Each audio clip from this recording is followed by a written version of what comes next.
Aujourd'hui, l'Église catholique fait mémoire de Saint Vivien et ses compagnons. Vivien fait partie du groupe des 40 martyrs de Sébaste, dans la Turquie actuelle. Licinius est empereur d'Orient, il persécute les chrétiens jusqu'en l'année 324, date à laquelle Constantin, son beau-frère, le supprime, devenant ainsi le seul maître de l'Empire. La 12e légion romaine, la fulminante, était basée à Sébaste en Cappadoce.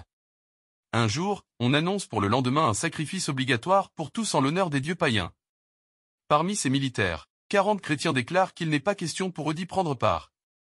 On décida de les attacher, tout nus, sur un lac gelé. Tout près d'eux, des bains d'eau chaude étaient disposés pour ceux qui changeraient d'avis. Parmi les 40, il n'y eut qu'une seule défection. Aussitôt, l'un des gardes païens remplace le chrétien défaillant. Le matin arrivé, ceux qui n'avaient pas succombé au froid furent abattus à coups de barre de fer. Les 40 noms des martyrs de Sébaste nous sont connus, en tête Vivien, vivant selon le sens en latin vivus, avec ses compagnons comme Claude, Nicolas, Élie, Cyril, Méliton, Théophile. Le martyre de ces chrétiens soldats eut lieu en 320 à Sébaste, actuellement Silva, sur la route qui conduit de Césarée en Cappadoce à Trébizonde. Leur culte est resté très populaire dans les églises de l'orthodoxie au Proche-Orient.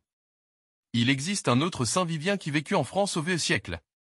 Il était évêque de Saintes. Une église lui est toujours dédiée dans l'ancienne capitale de la Saintonge. Saint Vivien et ses compagnons, priez pour nous. Évangile de Jésus-Christ selon saint Jean. En ce temps-là, Jésus disait à Nicodème. De même que le serpent de bronze fut élevé par Moïse dans le désert, ainsi faut-il que le Fils de l'homme soit élevé, afin qu'en lui tout homme qui croit ait la vie éternelle. Car Dieu a tellement aimé le monde qu'il a donné son Fils unique, afin que quiconque croit en lui ne se perde pas, mais obtienne la vie éternelle. Car Dieu a envoyé son Fils dans le monde, non pas pour juger le monde, mais pour que, par lui, le monde soit sauvé. Celui qui croit en lui échappe au jugement, celui qui ne croit pas est déjà jugé, du fait qu'il n'a pas cru au nom du Fils unique de Dieu. Et le jugement, le voici. La lumière est venue dans le monde, et les hommes ont préféré les ténèbres à la lumière, parce que leurs œuvres étaient mauvaises. Celui qui fait le mal déteste la lumière.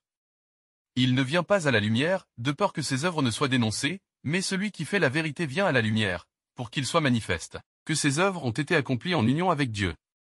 Acclamons la parole de Dieu. Louange à toi Seigneur Jésus.